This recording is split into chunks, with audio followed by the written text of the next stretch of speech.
वंदे मातरम। जय भारत। भाई राजीव दीक्षित अमर रहे। आज अखंड भारत स्वाभिमान की टीम पहुंची है भोपाल में डॉक्टर नरेंद्र जैन के यहाँ पे। डॉक्टर नरेंद्र जैन जी का जो परिचय है, शायद शब्द कम पड़ जाएंगे। भारतीय चिकित्सा परंपरा को बचाने के लिए, भारतीय चिकित्सा पद्धति को पुनर्जीवित करने के लिए जो प्रयास ये कर रहे हैं अखंड भारत स्वाभिमान के सभी कार्यकर्ताओं की तरफ से, मैं इनको नमन करता हूँ, वंदन करता हूँ। आज इनकी जो भारतीय चिकित्सा पद्धति के प्रति प्रेम है, जो जागरूकता ये फैला रहे हैं, उसी के मार्गदर्शन में अब इनको डॉक्टर साहब को अखंड भारत स्वाभिमान के चिकित्सा विभाग के मार्गदर्शक मंडल में शामिल किया गया है। बहुत बहुत धन्यवाद श्री कमल जी और अखंड भारत स्वाभिमान के सभी जितने भी कार्यकर्ता हैं। मेरा यह सौभाग्य है कि मैं राजीव दीक्षित जी से जुड़ रहा हूँ। आज वो नहीं है, पर मुझे लगता है कि अब सैकड़ों राजीव दीक्षित इस देश में एक एक घर से निकलेंगे और उनका जो स्वप्न है वो भारत को स्वास्थ्य के रूप में स्वतंत्र करने के लिए उसमें मैं अपने इस अभियान में मैं सहयोग देना चाह रहा हूँ। ये मेरा सौभाग्य है कि आज भोपाल में आपके संयोजक श्री कमल जी आए हैं और उन्होंने मुझे इस अभियान में स्वास्थ्य के क्षेत्र में नियुक्त किया है। मेरे से जो भी बनेगा मैं अपने सभी कार्यकर्ताओं को अपना भाई जैसा छोटा भाई समझकर और देश सेवा में आगे बढ़ाऊंगा कि हमें स्वास्थ्य के रूप में कैसे स्वतंत्र होना है, कैसे आत्मनिर्भर होना है। क्योंकि मोदी जी का भी ये जो उद्देश्य है कि भारत को आत्मनिर्भर बनाना है, तो स्वास्थ्य के क्षेत्र में हम कैसे आत्मनिर्भर बनेंगे यदि हम सभी मित्र मिलके एक साथ गांव-गांव और शहर-शहर में इस अलग को जगाएंगे कि कैसे अंग्रेजी दवाइयाँ हमारे शरीर को गुलाम बना रही हैं और हमारे शरीर को खोखला कर रही हैं और शरीर को खोखला करके हमारे से पूरा पैसा विदेश में जा रहा है।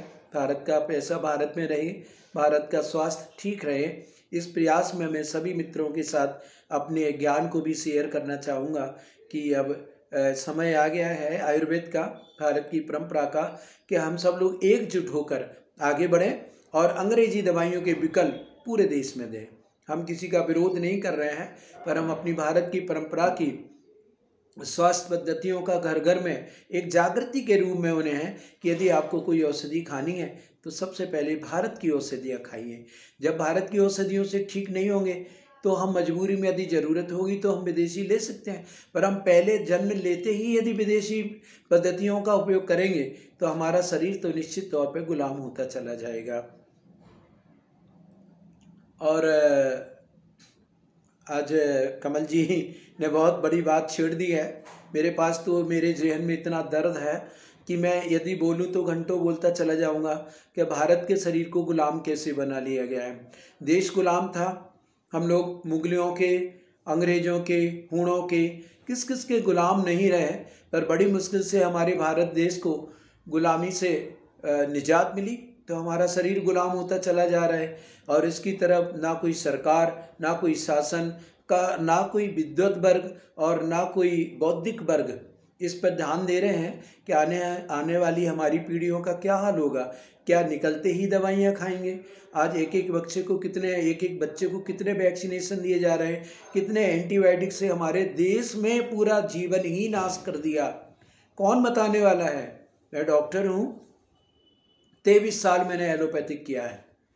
अब मेरे आचार्य गुरुदेव विद्यासागर महाराज जी ने मुझे एक बार संबोधित किया कि ये क्या हो रहा है, पूरा देश विनष्ट हो जाएगा, आने वाली पीढ़ियां बीमारियों से ग्रसित रहेंगी, तो ऐसा कुछ करो कि हमारे देश में, हमारे भारत में लोगों को रोग मुक्ति मिले। इसलिए मैंने समग्र एलोपैथ को आयुर्वेद में बदलने की कोशिश की है और उसके बहुत अच्छे परिणाम हैं। 5000 लोगों की अभी तक लगभग अंग्रेजी दवाइयाँ बंद करा के उनके भारतीय परंपरा से उनको समूल ठीक किया जा सकता है।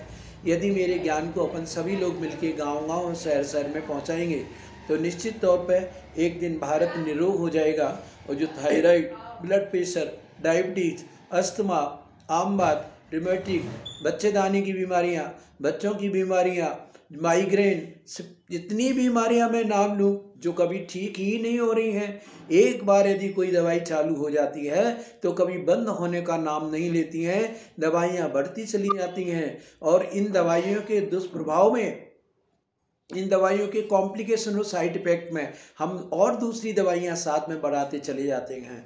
आज डॉक्टर फाइल दे रहे हैं, फाइल देते ही इसीलिए है कि आपकी कभी फाइल बंद ना हो और फिर जांच, फिर ट्रीटमेंट बदलना। आप अपनी जीवन को बचाने के चक्कर में कभी कभी शहर पे शहर बदल लेते हैं, हॉस्पिटल पे हॉस्पिटल बदल लेते हैं और डॉक्टर पे डॉक्टर बदलते हैं, पर आपकी बीमारी ठीक नहीं होती है और आपका खर्च होता चला जाता है, आप निर्धन होते चले जाते हैं और ये दवाइयाँ आपके शरीर को गुलाम बना चुकी होती हैं।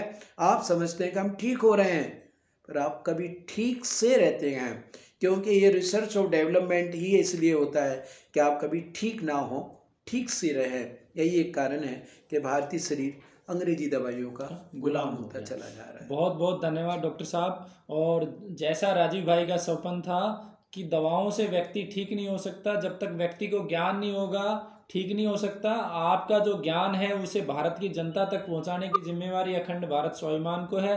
आपकी आवाज़ को हम करोड़ों भाई राजीव दीक्षित के कार्यकर्ताओं तक पहुंचाएंगे और प्रत्येक कार्यकर्ता को जो अखंड भारत स्वाभिमान का सपन है, प्रत्येक गांव में एक स्वास्थ्य रक्षक की नियुक्ति हो, जिसके माध्यम से स्वास्थ्य रक्षक के माध्यम से पूरे गांव का जो स्वास्थ्य है वो जागरूकता के माध्यम से ठीक किया जाए।